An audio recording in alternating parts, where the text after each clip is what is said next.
The big poll test post the election that shook all. Jammu and Kashmir, Haryana, and then before the year ends, the state of Maharashtra. The importance of these polls not lost on anyone. The biggest vote catchers already in the fray. Prime Minister Modi in Maharashtra mounting an attack on the challenger. देश की सबसे बेईमान और सबसे भ्रष्ट कोई party है तो वो पार्टी कांग्रेस पार्टी है। देश का सबसे भ्रष्ट परिवार कोई है वो कांग्रेस का शाही परिवार है। Rahul Gandhi at the break of dawn was in Haryana, Karnal. Meeting family of injured Karnal youth he met in America. हम सुनते थे हमने कोई पता नहीं था हमारी दुख भरी कहानी सारी उन्हें सुनी जड़ में बैठ कर बड़े प्यार था। The gloves are off. Everything is on the table. समाज को बांटने और तोड़ने में लगे सत्ता के भूखे लोगों को गणेश पूजा से परेशानी हो रही है। ये नफरत भरी सोच, समाज में जहर घोलने की मानसिकता, ये हमारे देश के लिए बहुत खतरनाक है। Both NDA and India need a win.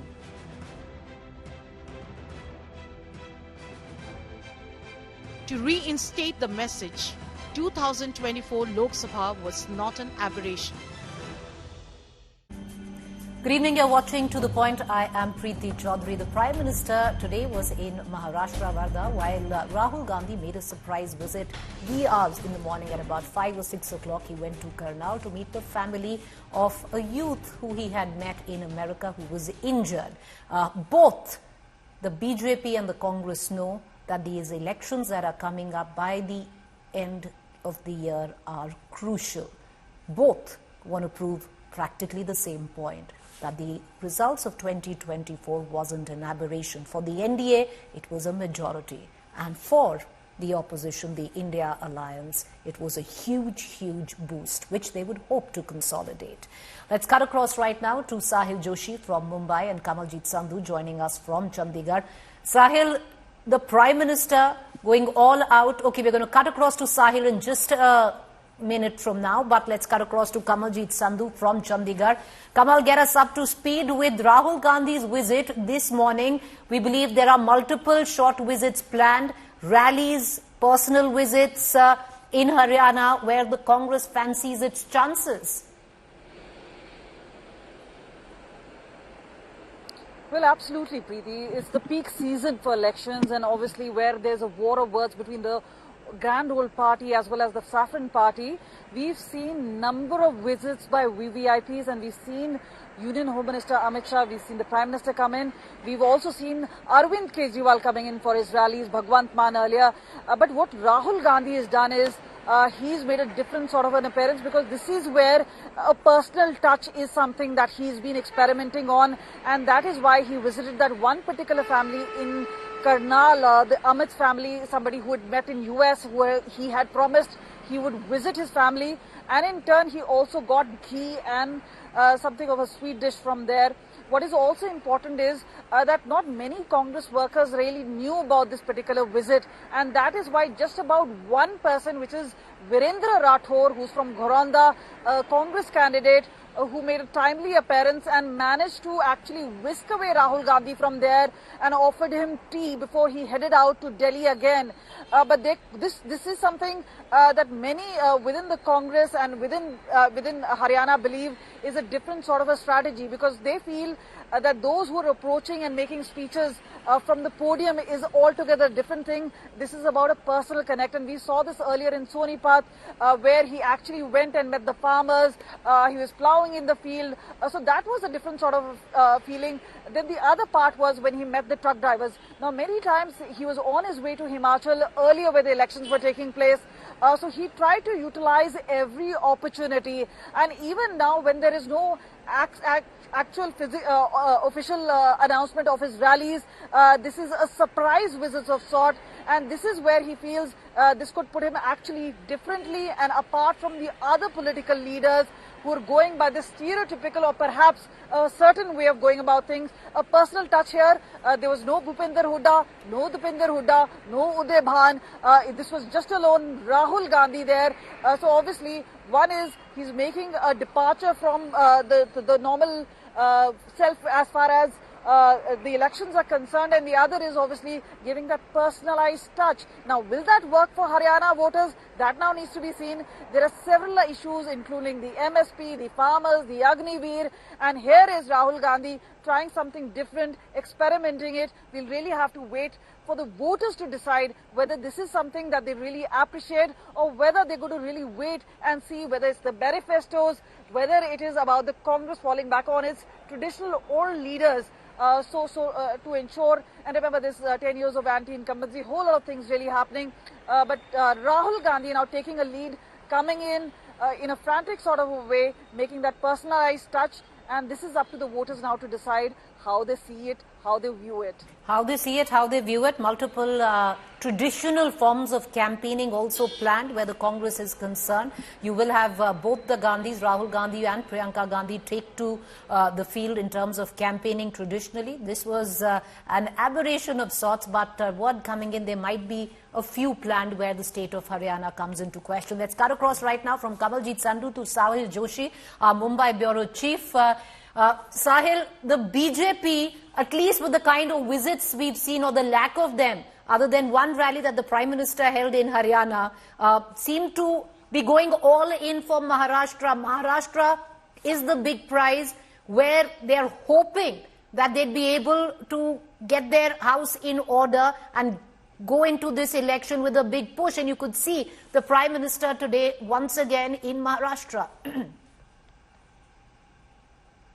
Well, Priti, today at Wardha, that is Vidarbha region in Maharashtra, which is very crucial and critical for the BJP, because how BJP performs in Vidarbha, will decide the fate of BJP in Maharashtra Assembly elections. So obviously, his visit to Wardha, to inaugurate schemes under Vishwakarma scheme of the central government. But more than that, in last 1 month, this is third visit of the Prime Minister. The first visit was in Jalgaon for the Lakhpati Didi, another flagship scheme of the central government. The second one to inaugurate the opening up of the Wadhwan port in Palghar district of Maharashtra. And the third one is Vidarbha. And also on 26th, he'll be visiting Pune, where he'll be opening the metro. The new line of the metro in Pune city. So, looking at that, and, I could also see that in October, the underground metro line of Mumbai will also be opening probably in the first week of the October. So, again, before the elections are announced, this will be the fifth visit of the Prime Minister. So, it clearly can be seen that the BJP and Prime Minister himself is concentrating more on Maharashtra even before the election period starts. It is likely that after the Haryana and Jammu Kashmir Assembly results, the Election Commission will announce the dates for the Maharashtra election. But before that, the BJP and the Prime Minister himself is taking all the efforts to keep in touch with the political situation. He is ensuring that they have yet not given up on the Maharashtra, despite the debacle in the Lok Sabha elections in Maharashtra. The performance of the BJP was completely not up to the mark. The lowest strike rate the BJP had ever achieved in Maharashtra elections. So in Lok Sabha elections from the Maharashtra. So it is clearly seen that their concentration is going to be on Maharashtra. They still have some hopes in Maharashtra. That is because of the very minimum vote share difference between the Mahavikas Aghadi and Mahayuti. So that is what we can see at this point of time. All right, Sahil, appreciate you joining us, breaking it down. The Prime Minister has been in Maharashtra way more than he's been in Haryana, where Rahul Gandhi, of course, is concerned, was in Haryana today. The Congress is fancying its chances in the state of Haryana, and you can see that where the leadership comes into question. But kid you not, these elections, viewers, as this year closes, 3 of them at least, or rather 4 if you include Jharkhand, Jammu Kashmir, Haryana, and then later on Maharashtra and Jharkhand, important, crucial for both sides of the divide. I want to cut across right now to our political panelists this evening. Sanju Verma, National Spokesperson BJP, Charan Singh Sapra, National Spokesperson Congress, both of them joining us. And Sanju ji, I'll begin with you first. Prime Minister's 5 rallies, 5 visits even before the election dates are announced in the state of Maharashtra.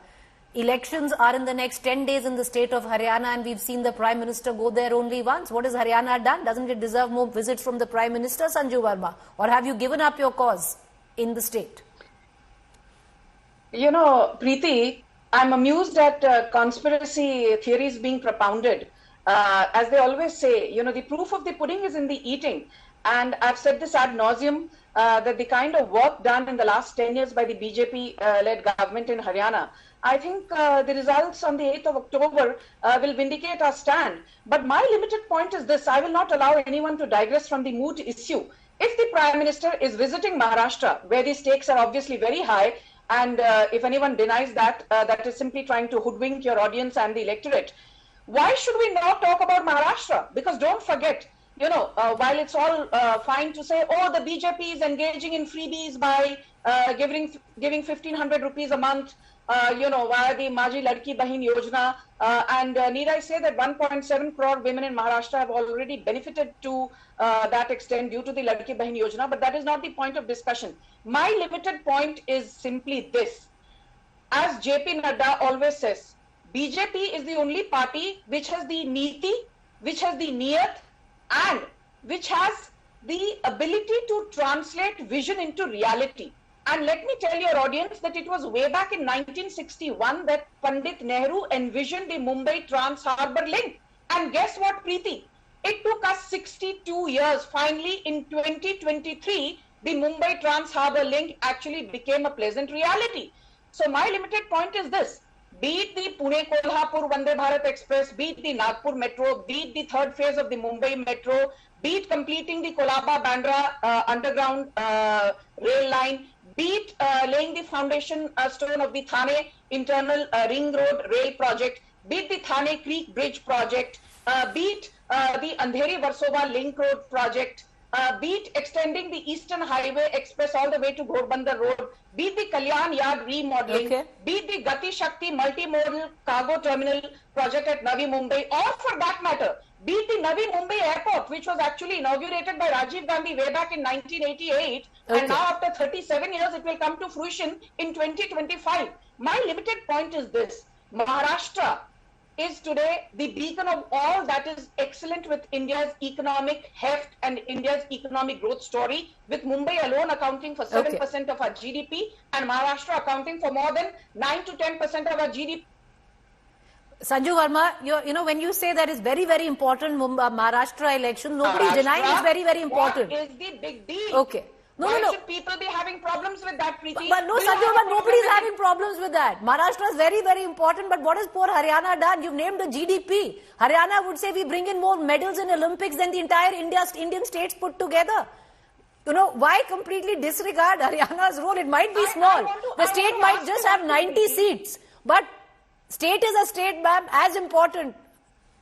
Preeti, I have done with you in the last 1 month more debates on Haryana than on Maharashtra, on Jammu Kashmir, you know, or on Jharkhand. Ma'am, Haryana, the time will come. Maharashtra ki to dates bhi announced hui hai. Let me finish na. Preeti, right. Mujhe khatam karne do apni baat. Ma'am, please finish. My simple logic is this: by Preeti Chaudhary's own logic, she has done so many debates on Haryana. By that logic, why is she not focusing on Maharashtra? Why is she not focusing on... Ma'am, she's not focusing on Maharashtra because I don't know what the dates of Maharashtra are.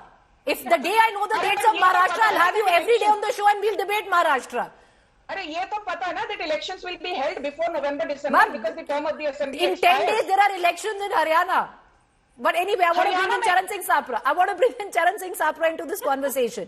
Charan Singh Sapra, to bring you in here, you know, at one end, it does seem that the Congress is looking to consolidate in the state of Haryana. On ground, seemingly in a better position than what it was in 2019, if not in pole position. But having said that, the Bharatiya Janata Party has clearly decided it's going to go all in. Maharashtra is the big prize. Haryana, they could now relegate to the sidelines. But It's all in for the state of Maharashtra. They're doing what it takes. Even before the dates of elections are announced, the Prime Minister is visiting the state 5 times. See, Preeti, Bharatiya Janata Party, they have already agreed and they have conceded the defeat in Haryana. That's why you are trying to judge that BJP is not paying much attention to Haryana and they are paying more attention towards Maharashtra because they are expecting that Maharashtra might give them results. But it is not so. Whatever the BJP spokesperson, the number of projects which she has now counted on your show, these projects were there during the Lok Sabha elections also. Then why they won only 9 seats out of the 23 they won in 2019, and this Mahayuti could win only 17 seats out of 48 seats. So this is the fact that people of Maharashtra are not going to support the Mahayuti. The major issues over here are misgovernance and the corruption. Corruption has reached to the peak. There are issues, agrarian crisis, there are financial crisis, there is a social justice issue over here, reservation issue is here, Maratha reservation and the Dhangar reservation. There are so many issues on the ground which BJP is not able to judge. Merely rhetoric cannot win them votes. Let me give you some figures. There is a alarming rise in debt burden of the state from 2.9 lakh crore in 2014 to 8 lakh crore in 2023. The interest burden has increased from 23,965 crore to 56,727 crore. The rate of economic growth has reduced from 9.4% to 7.6%, and the state economy has collapsed. More than 17 projects have been shifted from Mumbai and Maharashtra to Gujarat. Recently, there was a report in newspaper that a solar energy project worth 18,000 crores has been shifted recently to Gujarat. So there is a loss of more than 4 lakh crore to the Maharashtra, and there is a loss of jobs, around 2 lakh jobs for the people of Maharashtra. How are the people of Maharashtra going to vote for BJP? That is what we have seen in the Lok Sabha election. That is how the Mahavikas Aghadi could win 31 seats out of 48 seats. And even in this election, the state assembly election, we are going to get a full majority, and BJP and its partners are already in shambles. They are fighting among each other. Black flags were shown to Ajit Pawar in Pune. All right, black flags was shown to Ajit Pawar in Pune, but Ajit Pawar himself has said that galti ho gayi, should have not done what he did to the family. But Sanju Verma, to bring you back on this, let's debate Maharashtra only, Sanju Verma. You have Charan Singh Sapra there. No, I'll come back to the other question. But, taking off from what Charan Singh Sapra said, Sanju Verma, the markers that you elucidated, and that was my rebuttal as well, were there during Lok Sabha. It was your worst performance during Lok Sabha. What happened during Lok Sabha? And how is it going to change during the state elections? Or you hope that the Ladli Bahin scheme then delivers for you? Preeti, let me please have my say. If I have to take the Congress spokesperson's logic, let me ask him one thing. You say that, conviction for crime against women it has fallen off the cliff in Maharashtra. You say that the Ladli Bahin Yojana is going to be a disaster. It's going to add to the debt burden. This is the same rag that you were, singing. This is the same song that you were singing all through the Lok Sabha 2024 elections. My simple point is, if everything was wrong with the Modi government, Modi 1.0, Modi 2.0, you claimed we did nothing for women, you claimed we did nothing for farmers, you claimed we did nothing for the youth of the country, you claimed that the economy has fallen off the cliff. Yadi humne sab kuch bhi sahi nahi kiya. My simple logic is, why is it that for the third time in a row, I can turn around and ask, Rahul Gandhi's Congress party was reduced to less than 100 seats. If Modinomics failed, if Prime Minister's vision of a Viksit Bharat did not resonate with the Janta on the ground, by that logic, Rahul Gandhi and the Dot Dot Alliance should have actually performed far better than what they were. Reduced to merely 98 or 99 seats, and you're sitting here and giving bhashan to the BJP. But I will come to the moot point. The moot point is simply this. Maharashtra has a 25% Dalit plus tribal population, and B.R. Ambedkar, the biggest Dalit icon. Can you imagine? It is in 2026 that the 350 feet tall Baba Saheb Ambedkar Memorial will become a reality. The Congress could not even get 1 acre of land. We have taken thousands of acres of land at Kshetra Bhumi in Dadar to ensure that the father of the Indian Constitution gets his due. Maharashtra has about a 10% tribal population. Who's the biggest beneficiary of the Pradhan Mantri Vishwakarma Yojana? Dalits and tribals. Who's the biggest beneficiary of Pradhan Mantri Jan Jatiya Vikas Mission? It is Dalits and tribals of Maharashtra. Who's the biggest beneficiary of the fact that 75 tribal groups have been declared particularly vulnerable tribal groups, PVTGs? It is the Dalits and tribals of Maharashtra. So don't sit here and lecture us. By the way, I want to tell you, who's going to be benefiting from the aims at Rewari? Who's going to be benefiting from the... All right, but Sanju Verma, okay, fine. Sanju Verma, I want to bring in Charan Singh Sapra. No, you talk about 99 and you're right. You're under 100 where the Congress is concerned. But having said that, let's talk about Maharashtra there. Because the Congress from just 1 in 2019 rose all the way to 13 in 2024. And you, which were 23 in 2019, fell to 9 in 2024. Should I be clapping for them that Rahul Gandhi has increased his tally to 99 So therefore, seats? no. Sanju Verma, therefore one would think. No, Sanju Verma, therefore one would think momentum is with them. Wouldn't you agree? If there's been such a sharp increase and such a sharp fall in the number of seats between the both of you. Preeti, I just want to ask you one question.